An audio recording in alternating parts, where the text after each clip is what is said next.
है energy conservation impulse impulse हो गया था, हो गया था। बुलेट वाली बातें कर ली थी, मोमेंटम कंजर्वेशन की बातें कर ली थी। सो मोमेंटम कंजर्वेशन में तीन इंपॉर्टेंट वैरायटी के क्वेश्चंस हैं जिसमें वेलोसिटी दी जाती है with respect to ground, with respect to collision. उसमें दो केसेस बनते हैं, with respect to velocity of block before collision and with respect to velocity of block after collision.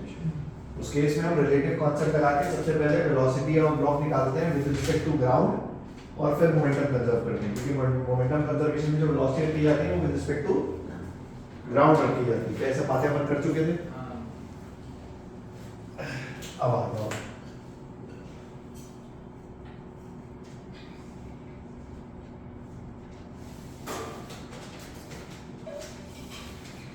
Collision की स्पेलिंग क्या होती है? डबल एल होता है, पक्की बात। और डबल एस भी होता है। नहीं केस होता है ठीक लिखा है कोलिजन्स।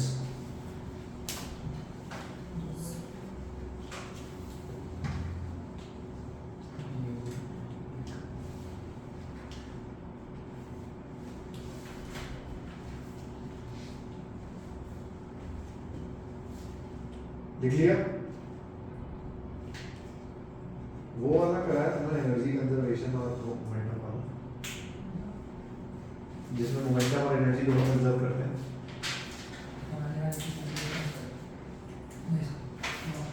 मोमेंटम भी कंजर्व करते हैं, एनर्जी भी कंजर्व करते हैं, ऐसे क्वेश्चन कर रहे हैं। क्या बात कर रहे हो? लास्ट बुलेट का क्वेश्चन है लास्ट वाला। फाइनल वेलोसिटी है बुलेट रेस लास्ट वाला इम्पल्स का क्या मैंने क्या बोला था? क्या किया? हाँ नोट पढ़ के आता है? इसमें मोमेंटम और एनर्जी दोनों कंजर्व नहीं किया है? मैंने कुछ कमेंट नहीं किया था। अरे मैं पूछ रहा हूँ, मोमेंटम कंजर्वेशन एनर्जी कंजर्वेशन दोनों के कॉम्बिनेशन वाले क्वेश्चन किए हैं, तो नाना क्या कर रहा है? सर मैंने नहीं किया था ना, मैंने नहीं बोला सर, सच में नहीं बोला मैं। सर मैंने नहीं बोला था।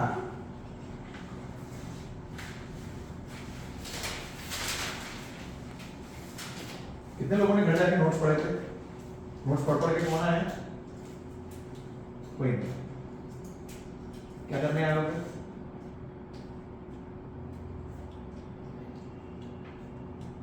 सॉलिड हेमिस्फीयर का और सेंटर ऑफ मास कहाँ होता है?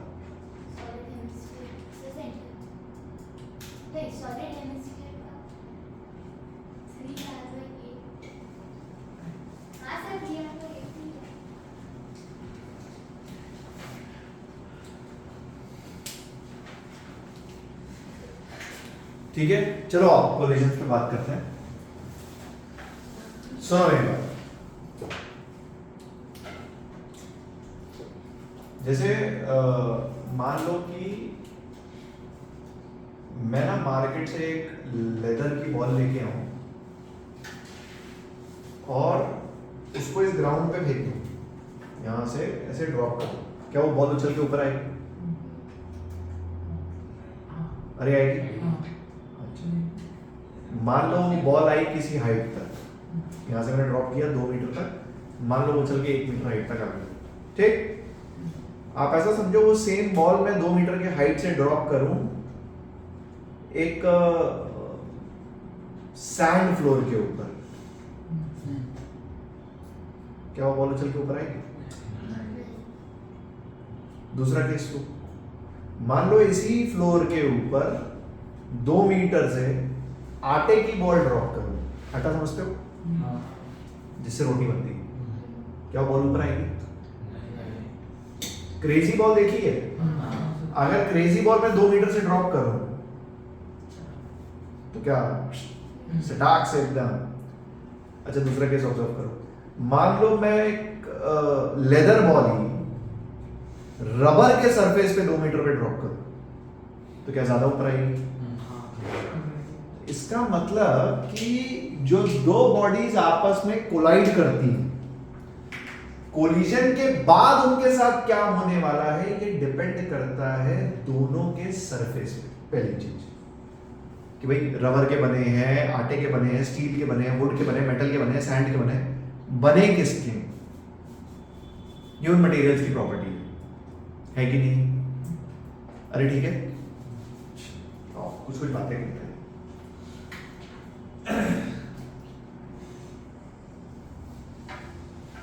सपोज ये अपनी बॉल है जिसकी वेलोसिटी है लेट अस से u1, ए बॉल, ये किस वेलोसिटी से आ रही है?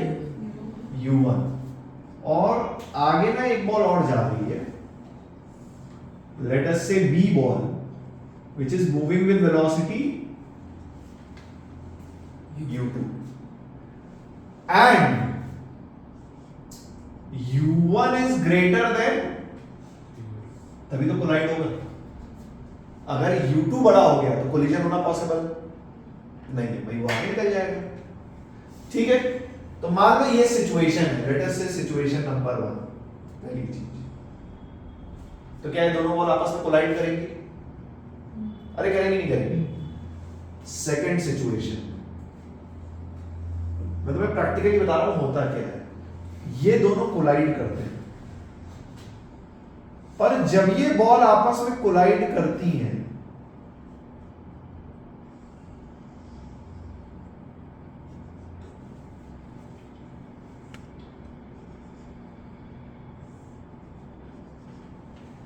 जब ये बॉल आपस में कोलाइड करती हैं तो इनके सरफेस पे एक डिफॉर्मेशन होता है।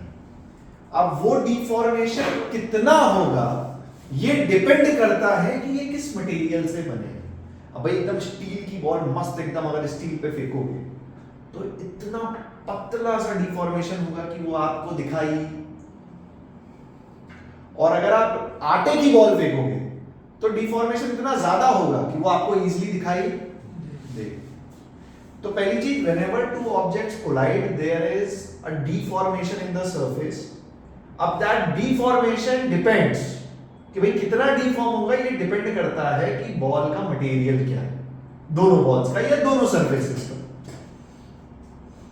ठीक है, fair enough. And third case में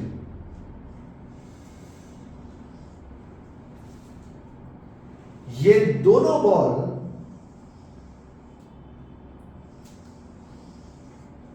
ए एंड बी, पहले तो यहां हुआ डिफॉर्मेशन, थर्ड केस में क्या हुआ?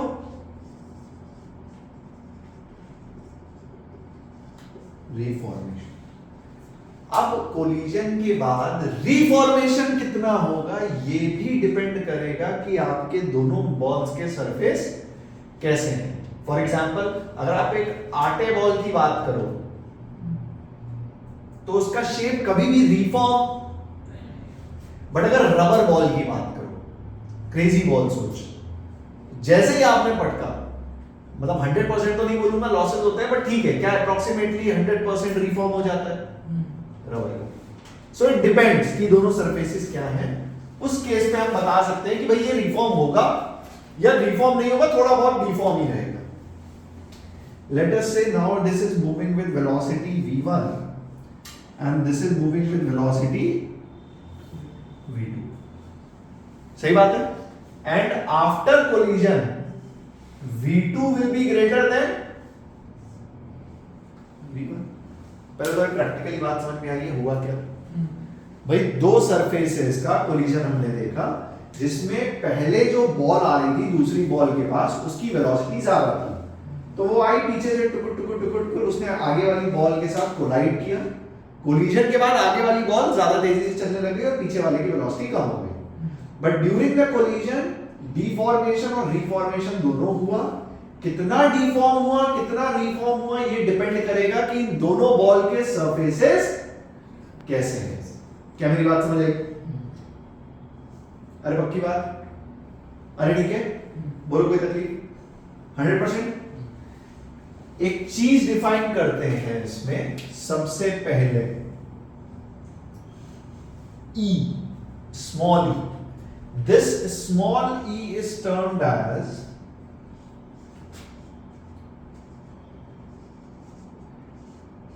coefficient of restitution. इसको क्या बोलते हैं? Coefficient of restitution. It is defined as, क्या हो गया बच्चे? Substitution क्या कहता है? वो वही तो होता है, अच्छा, sorry. Coefficient of restitution collision. जहां पे भी कोलिजन्स होते हैं वहां पे हम डिफाइन करते हैं कोएफिशिएंट ऑफ रेस्टिट्यूशंस। इसे हम डिफाइन करते हैं v1 माइनस v2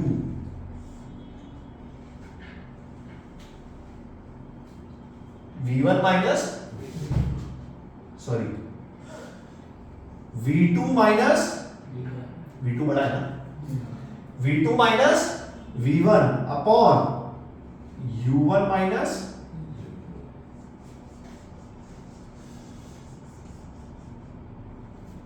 इसकी जो डेफिनेशन बुक्स में लिखी जाती है वो लिखी जाती है, this is defined as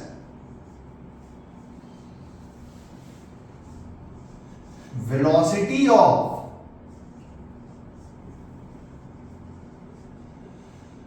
separation upon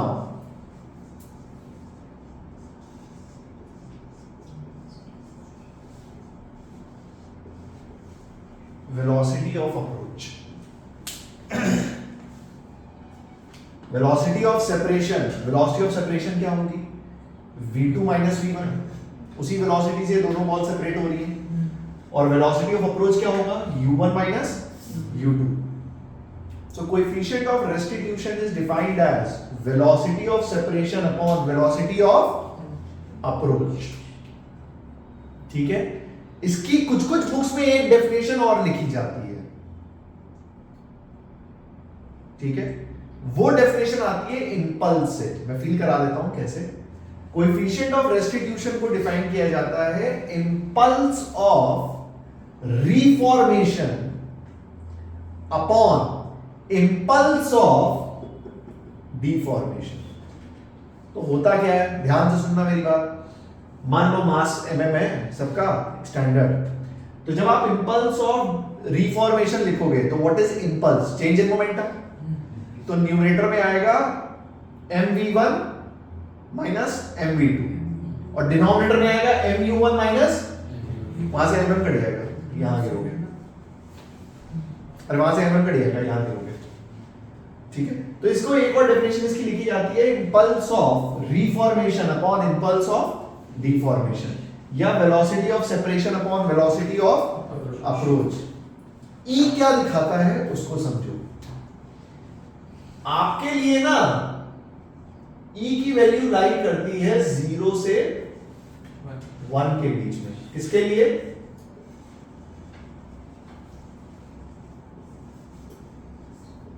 हमारे लिए।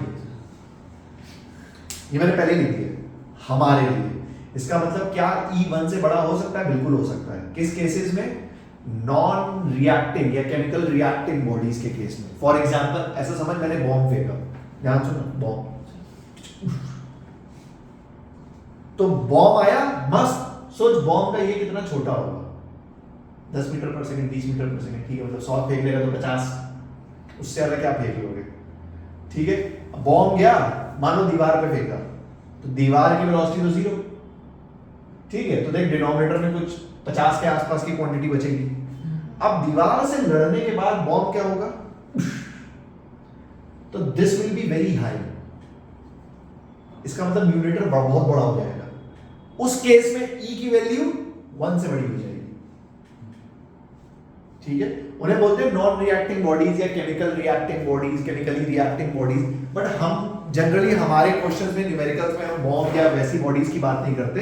हम नॉर्मल कोलिजन्स की बात करते हैं कि भाई बॉल फेंक दी या आपस में दो बॉल को कोलाइड करा दिया, दो ब्लॉक को कोलाइड करा दिया, तो हमारे लिए जनरली यही केस होगा, क्योंकि हमारे लिए जनरली ऐसी बातें होंगी कि भाई पीछे से कोई आ रहा था और बाद में उसकी वेलोसिटी कम हो गई, उस पर पीएचडी कर लो। ठीक है, बट कहीं ना कहीं दिमाग में होना चाहिए कि E1 से बड़ा हो सकता है। दूसरी चीज, जब E 0 होगा, इसका मतलब क्या है?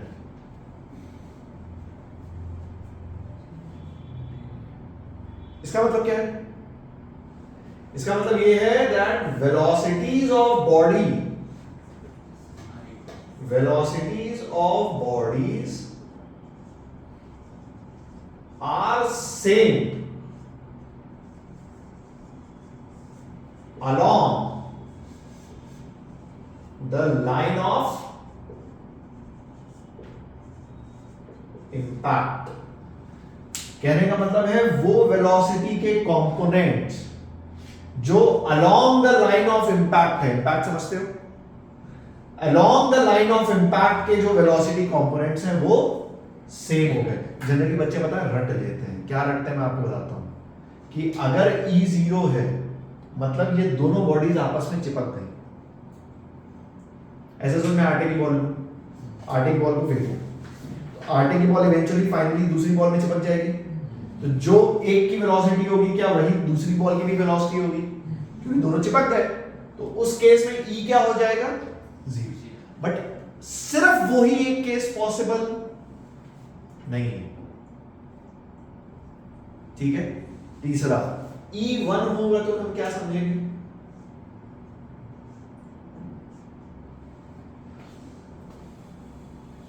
V2 minus V1 is equals to U1 minus U1. हाँ, प्रैक्टिकली उससे क्या समझे?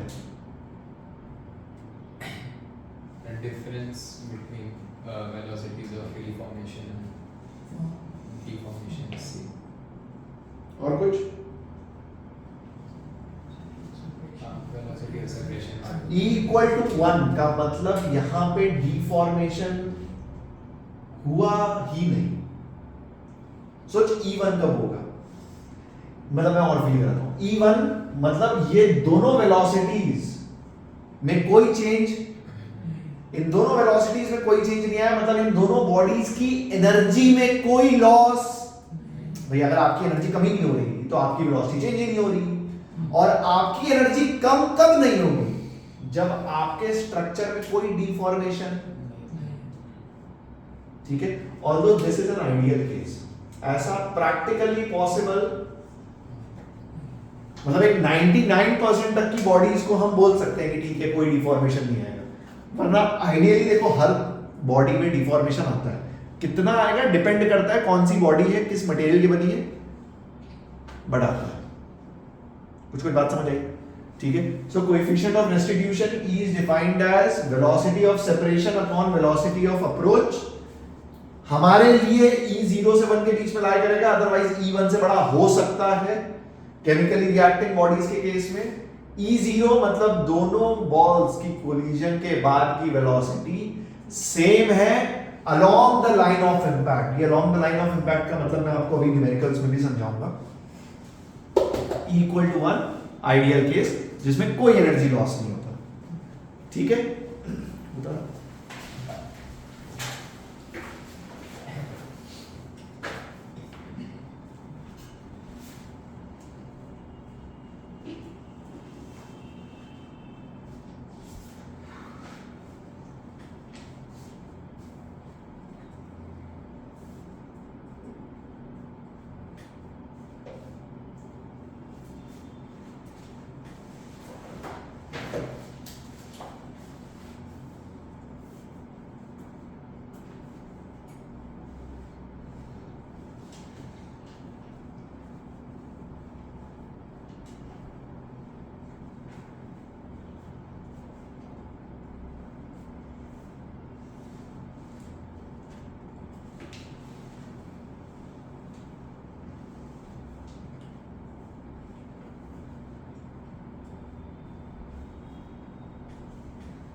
ये मिटा दो,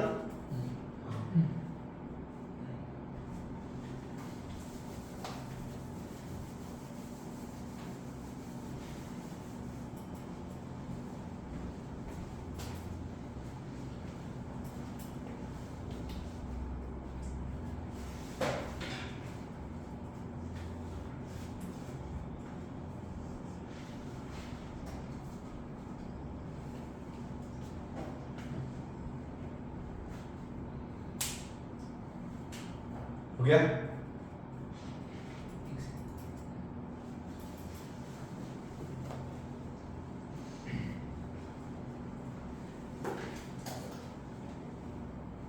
ये तेरे गर्दन में क्या हुआ है? अरे मच्छर है? सच्ची ये मच्छर का तो नहीं है, अरे कसम से जवड़ा है मच्छर का है। यहीं पे हुआ वो, ये क्लास में ही हुआ कल, सच में ये क्लास में वो उसका थोड़े मच्छर नहीं हाँ। पॉइंट। क्या आप भी वही सोच रहे हैं जो मैं सोच रहा हूं?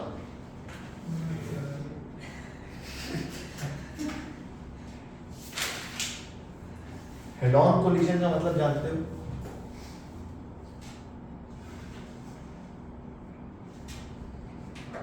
क्या होता है head on collision?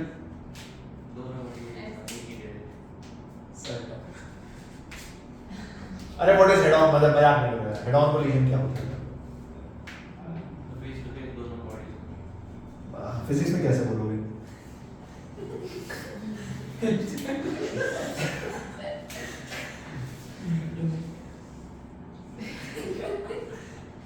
Head on collision, ठीक है? कैसे बोलेंगे मैं बताता हूं।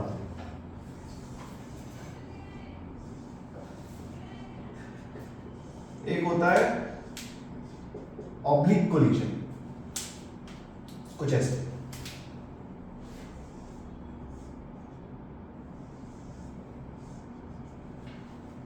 डिफरेंस समझो दोनों में। हेड ऑन कोलिजन, ये दोनों टकराए, निकल लिए, ठीक है? ऑब्लिक कोलिजन में जब ये बॉडी टकराएगी,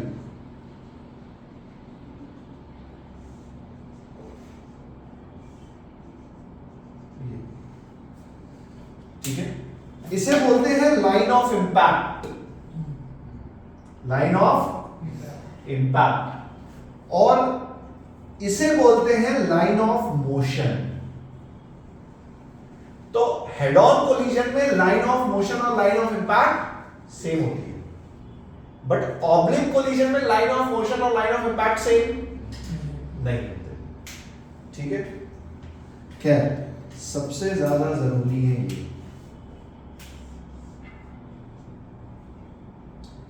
एक होता है इलास्टिक कोलिजन। सुना है पहले कभी? पहले कभी सुना है क्या? एक होता है इलास्टिक कोलिजन। कौन सा कोलिजन? इलास्टिक। इसके बाद आता है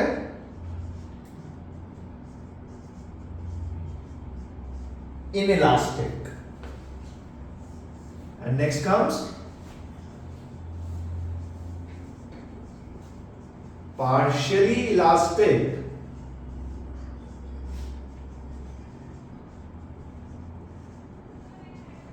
या inelastic, ठीक है? अगर मैं एक लाइन में तुम्हें ये तीनों डिफाइन कर दूं, तो इलास्टिक कोलिजन मतलब E की वैल्यू 1,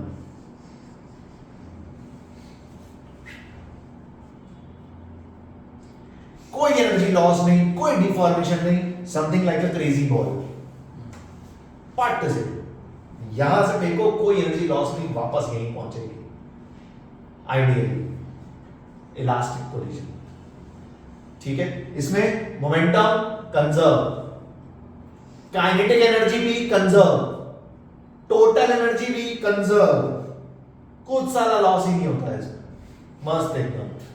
मतलब अगर कभी क्वेश्चन में इलास्टिक कोलिजन दिया है, इसका मतलब बैकग्राउंड में he is giving you E की वैल्यू 1, ठीक है? In elastic collision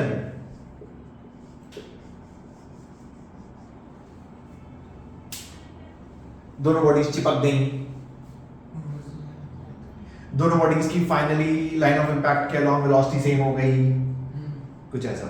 maximum energy loss, वही सीधी बात है, अगर मैं आटे की बॉल को यहां से फेंकूं तो उसके पास जो एनर्जी थी इनिशियली, फाइनली तो बॉडी उछली नहीं, तो सारी की सारी एनर्जी उसके डिफॉर्मेशन में चली गई। तो इसमें मोमेंटम कंजर्व तो करते हैं, बट काइनेटिक एनर्जी कंजर्व कर ही नहीं सकते, क्योंकि एनर्जी जा रही है बॉडी को डिफॉर्म करने में। अगर तुम ये एनर्जी किस तरह कैलकुलेट कर लो ना कि बॉडी को डिफॉर्म करने में कितनी एनर्जी जा रही है, तो तुम एनर्जी कंजर्वेशन कर सकते हो कि भाई जो काइनेटिक एनर्जी थी वो डिफॉर्मेशन में कन्वर्ट हो गई। बट इन प्रैक्टिकली आप इसको काइनेटिक एनर्जी को conserve initial equal to final हम मोमेंटम कंजर्व कर सकते हैं, ठीक है। पार्शियली इलास्टिक एंड इलास्टिक, इसमें E की वैल्यू लाइज फ्रॉम 0 to 1। हमारे डे टू डे लाइफ में ये होता है, E 0 से 1 के बीच में होता है। इसमें हम मोमेंटम कंजर्व करते हैं, मोमेंटम कंजर्व तो देखो तीनों में करते हैं। इसमें क्या मैं एनर्जी कंजर्व कर सकता हूं, काइनेटिक एनर्जी कंजर्व? नहीं।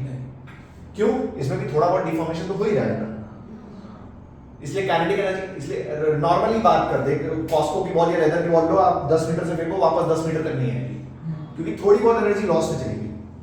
इसलिए काइनेटिक एनर्जी आप कंजर्व नहीं कर सकते। टोटल एनर्जी अगेन आप कंजर्व कर सकते हो, बशर्ते आपको ये डिफॉर्मेशन वाली एनर्जी निकालनी आनी चाहिए। तो मतलब अगर कोई मुझसे पूछे, सुनना, अगर स्टेटमेंट्स के लिए बता रहा हूं इंपॉर्टेंट, कोई पूछे इन तीनों में से मोमेंटम किस में कंजर्व है, तो तीनों में कंजर्व है। क्यों?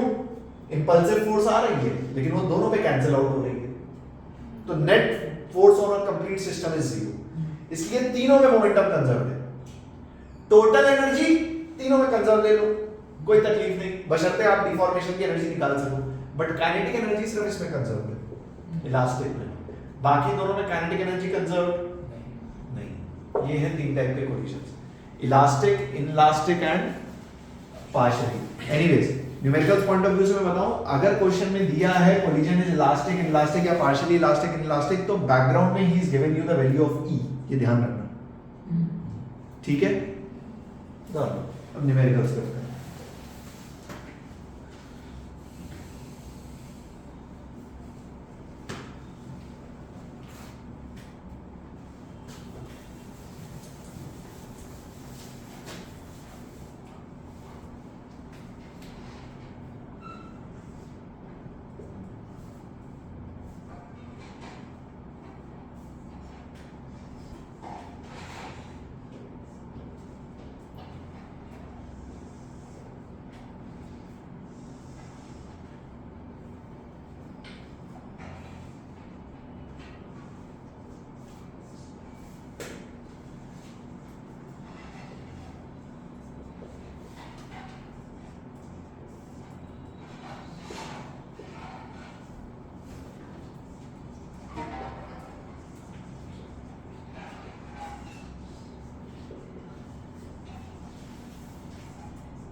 गलत मत करना, फॉर्मूला बेस्ड क्वेश्चन है।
कोलिजन के बाद इसकी वेलोसिटी को कोई फर्क, वॉल है वो कांस्टेंट वेलोसिटी से चल रही है, ठीक है, इसीलिए मैंने बॉल की पूछी है।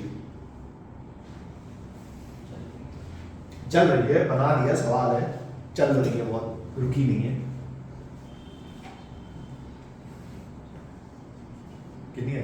12.5 गलत है कैलकुलेशन, वो भी गलत है।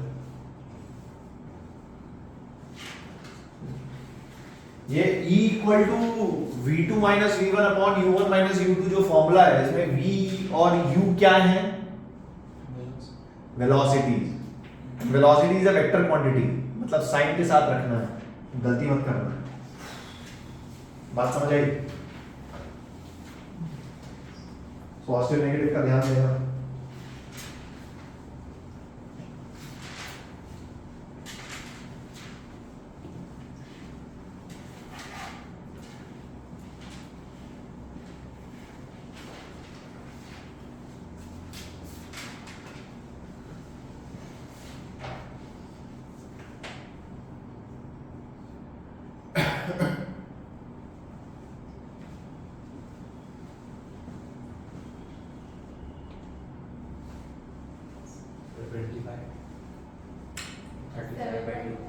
हाँ?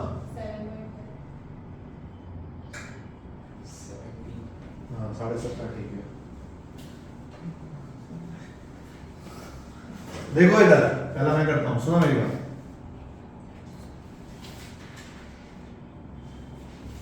कौन सी डायरेक्शन मान रहे हो? लेट अस से इस डायरेक्शन को मैं पॉजिटिव ले लेता हूँ, ठीक है? सो U1 कितना? +5,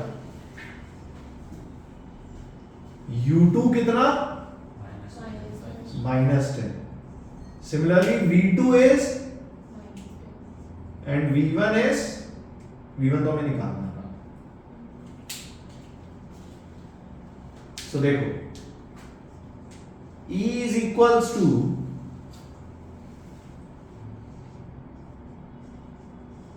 V1 minus V2 upon U2 minus U1। सो 15 इधर गया,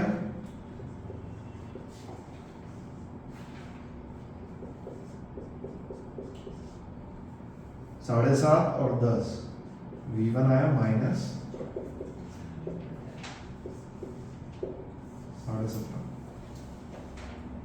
समझ आया? देख लो, कोई डाउट है पूछो। अगर समझ आया तो इसका आंसर सही चाहिए मुझे।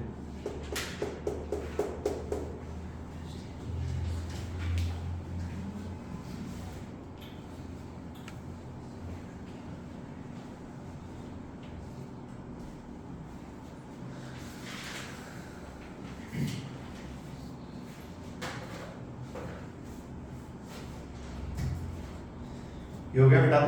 हाँ सर। अभी समझ आया? आंसर आया था? ठीक ठीक ठीक।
आ गया कितना? -7.5।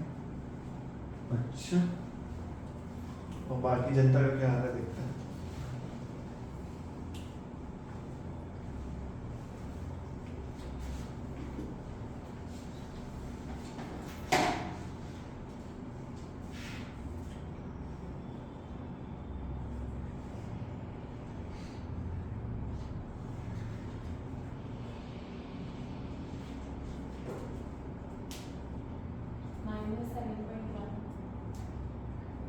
क्या है 27.5 है।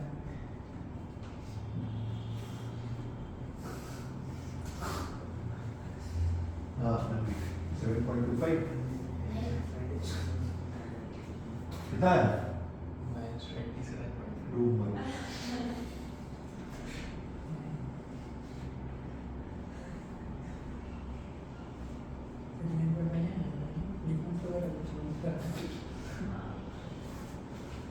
ओ भाई साहब फॉर्मूला लगाना नहीं आ रहा है ना तो डूब मरो 17.5 और किसका आ रहा है Minus नहीं 17? आया, plus- माइनस 7.5 हाँ। दूसरा है, ये plus- 17.5 में ज्यादा लोग दिखते हुए नहीं, एक सेकंड मेरा minus 12.5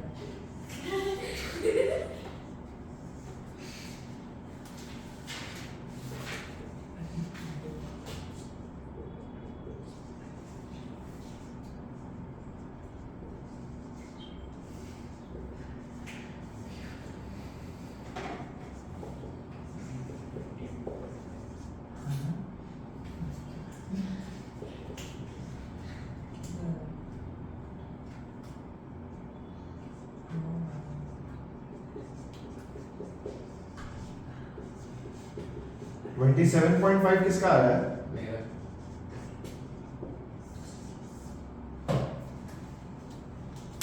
अगर कैलकुलेशन एरर है तो गलत है, बाकी सब ठीक है। एक बार चेक कर लो। U1 10 ठीक है, U2 -20 ठीक है, V2 -20, V1 निकालना 1/4 is equals to V1 V2 upon U2 minus सब सही -7.5।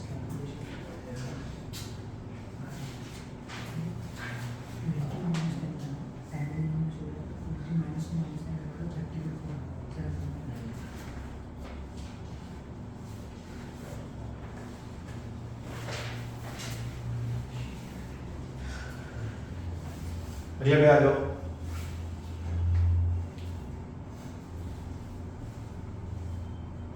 यार गलत मत करो यार, कैलकुलेशन यार कमाल कर रहे हो, मैथ में मिस्टेक कर रहे हो।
एबीजीबी हो गया ना हमारा, हाँ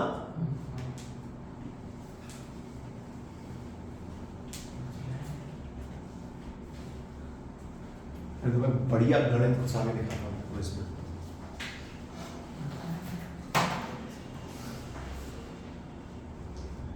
ले आएगा इसका आंसर किसी का? हाँ, करो करो। हाँ कितना?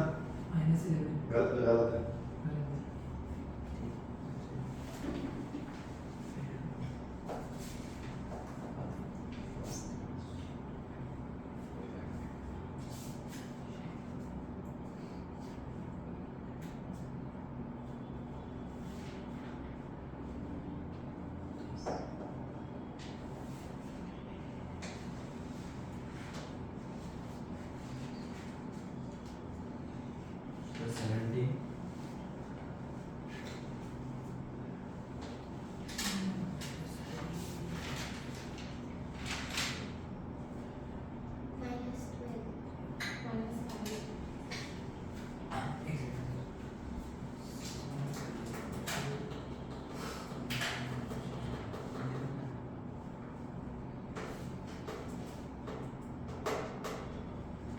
देखो माइनस 1.5 अब मैं बताता हूँ, -70 का सुन मेरी बात, आगे इधर से, वेलोसिटी कितनी है 5 मीटर पर सेकेंड, वर्टिकल कंपोनेंट कितना 4, और हॉरिजॉन्टल, मुझे बताओ कोलिजन के बाद इस 3 को किसने अफेक्ट किया, वही कहानी, जब ये बॉल कोलाइड हुई इस 3 को किसने अफेक्ट किया,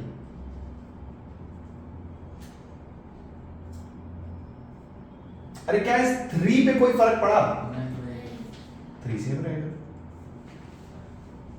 तो जो हम फॉर्मूला लगाएंगे, ध्यान से देना मेरी बात, u1 u2 v2 v1, ध्यान से देख, suppose downward direction is positive, u1 is four, क्योंकि 3 वाले कंपोनेंट का कोलिजन में कोई लेना देना, नहीं, u2 is v2 is v1 हमें निकालना, so 1/2 is equals to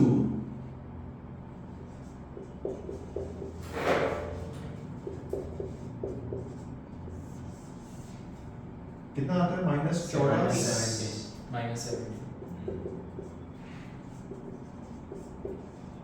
-70, मतलब ये वाला कंपोनेंट कितना हो गया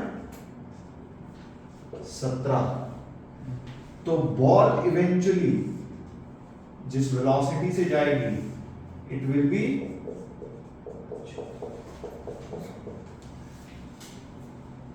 कुछ बात समझ आई, टेढ़ी बॉल जब आप फेंकते हो ना तो ये होता है, ठीक है, फेयर इनफ। इसका मतलब स्टार मार्क पॉइंट ये है कि कोएफिशिएंट ऑफ रेस्टिट्यूशन में v1 v2 u1 u2 जो है दे आर द वेलोसिटी, या more importantly we will say they are the component of velocities along the line of impact. Star mark करके लिख लो फॉर्मूले के बगल में, v1 v2 u1 u2 are the component of velocities along the line of impact, are the component of velocities along the line of impact, ठीक है, उधर पहुंच जाओ।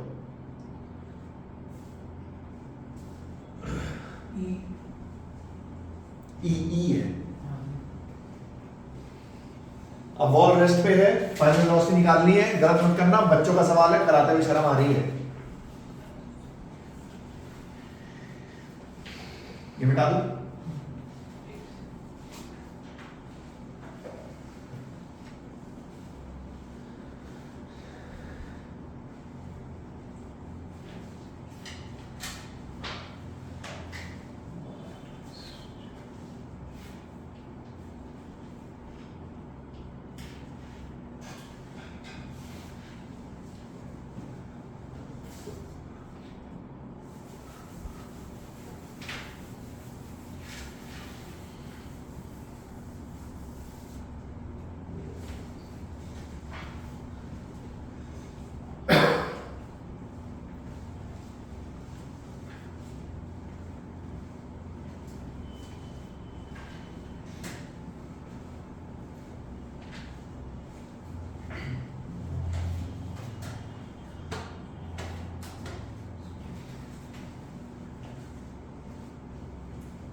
है चिपक गई,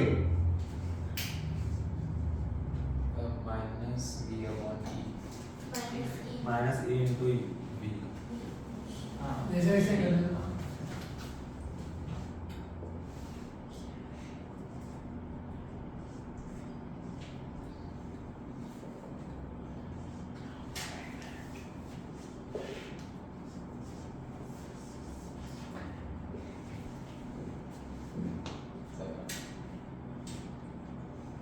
वो ठीक है ना?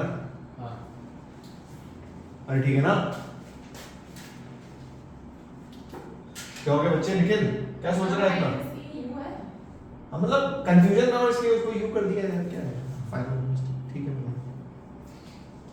अबे यार क्या झूठ बोल रहे हैं, नोट कर लो इसको ये लो।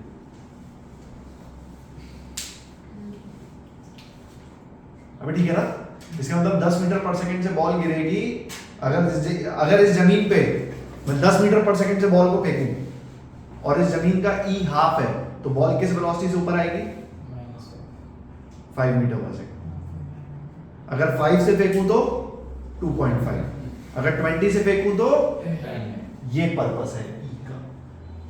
कैलकुलेट कैसे होता है? एक्सपेरिमेंटली, ये अपना काम है, एक्सपेरिमेंटली कैलकुलेट होता है, वो एक अलग चीज है। किस सरफेस का कोएफिशिएंट ऑफ रेस्ट्रिक्शन कितना है वो एक्सपेरिमेंटली कैलकुलेट होता है, वो एक अलग चीज होगी। पहले तो बात समझेगी? अरे ठीक है, अरे पक्का? आप इधर देख, अब थोड़ी देर इधर देखो, इस पे ना देख ताबड़तोड़ सवाल बन गए, गणित घुसा के। क्या घुसा के? गणित, मैथ्स। अब मैं क्वेश्चंस को दो तीन क्वेश्चन में तुम्हें कराऊंगा नेक्स्ट टाइम पे, आज टाइम की लिमिटेशन है। बट देखो किस टाइप से क्वेश्चंस बनते हैं, होते बहुत सिंपल है। अगर अपने को याद है कोएफिशिएंट ऑफ रेस्टिट्यूशन, जो एक साल बाद तुम्हें याद होना चाहिए, कुछ इस टाइप से। ध्यान से सुनो, मान ले मैंने एक बॉल को प्रोजेक्ट किया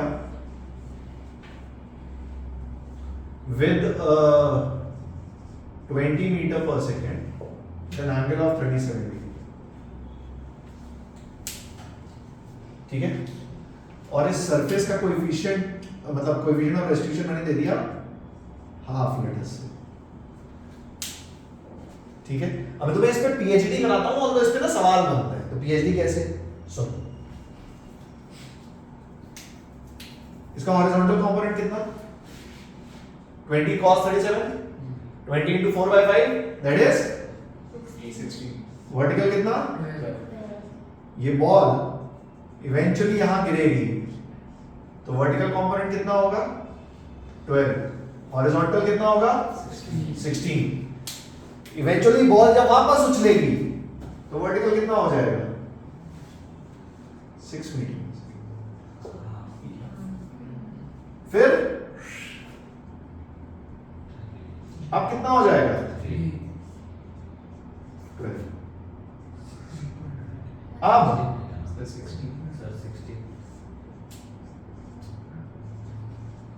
कुछ बात समझ आई? कुछ बात समझ आई? देखा बॉल फेंकते हैं तो टाइम पास सवाल पूछते हैं। मान लो कोई पूछ ले calculate the range of the third projectile, क्या आप निकाल सकते हो? बच्चों का सवाल, बट दिमाग चलना चाहिए कि हाँ ऐसा होता है, ठीक है? Calculate the maximum height the ball will take after 3 collisions, मतलब यहाँ पे क्या मैक्सिमम हाइट निकालना हम जानते हैं? u²/2, उसमें u क्या रखेंगे? आंसर। इस टाइप से सब। क्या मेरी बात कुछ कुछ समझ आई? अरे ठीक है, और देख ये ठीक है, बता रहे से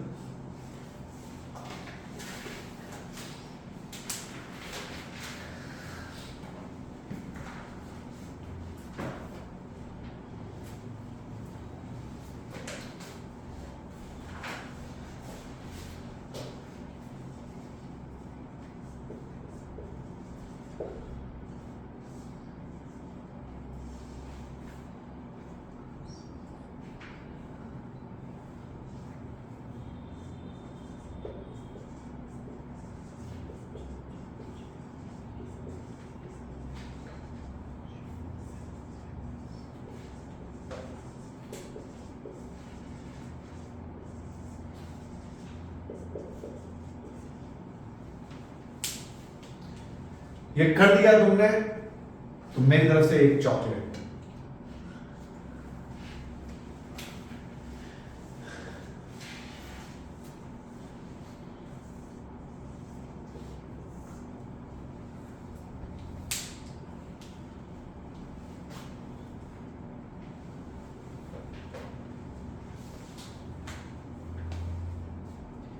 एक बॉल को h हाइट से गिराया है, कोएफिशिएंट ऑफ डिस्ट्रीब्यूशन आपको e दिया हुआ है, ठीक है? तो बॉल कैसा मोशन करेगी?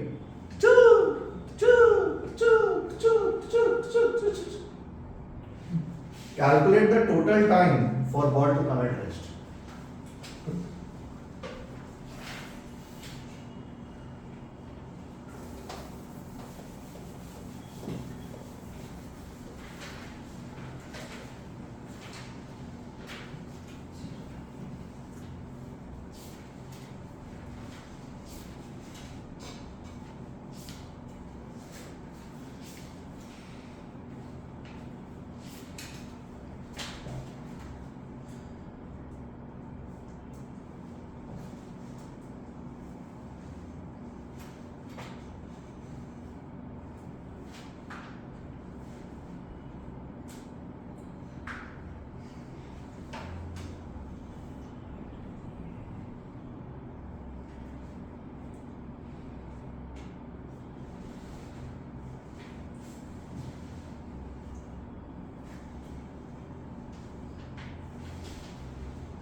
चलो आओ देख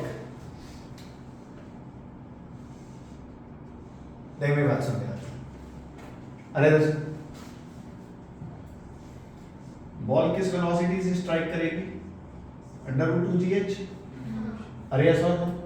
तो इवेंचुअली इसकी ऊपर जाने वाली वेलोसिटी कितनी होगी? e √2gh. बोलो कोई तकलीफ? पक्का 100%? आज अच्छा, टाइम ऑफ फ्लाइट क्या होता है बॉल का?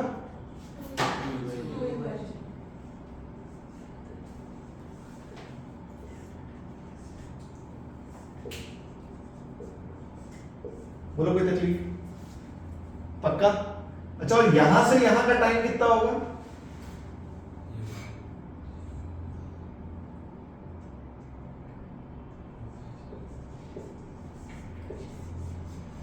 S is equals to half gt square.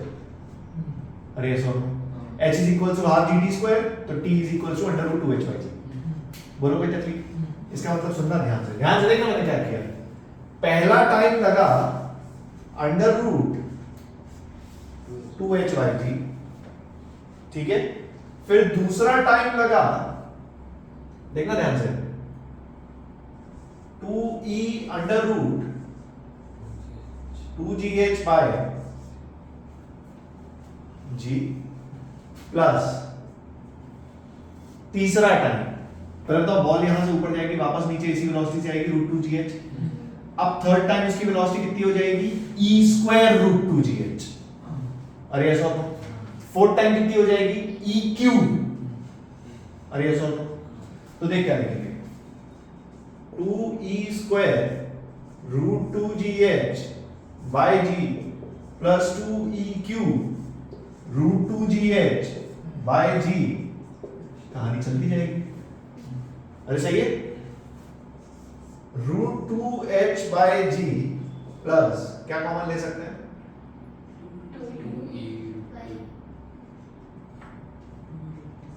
2 √2h by g. √g cancel कर दिया. अरे ठीक है ना?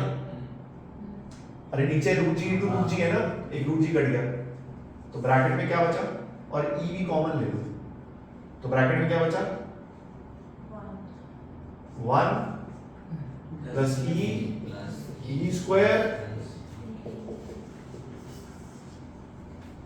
क्लास की यूज ऑफ मैथ्स. इस सीरीज का समेशन क्या होता है? एपीजीपी कुछ पढ़ा है? वन क्या होता है? वन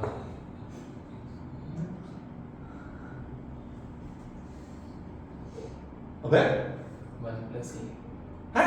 E अबे 1 plus e plus e square plus e cube plus e की बार 4 इसका समेशन क्या है? 1 plus E evaporation. 1 plus R. हमारे गांव में ये होता है। हम्म। अबे तुमने नहीं पढ़ा?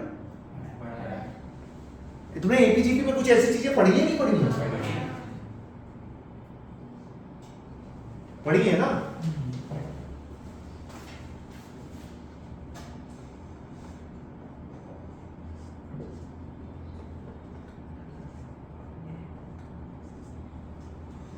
ठीक है, इसका समेशन ये होता है। अब इधर देख ध्यान से, ये √2h/g कॉमन ले लो,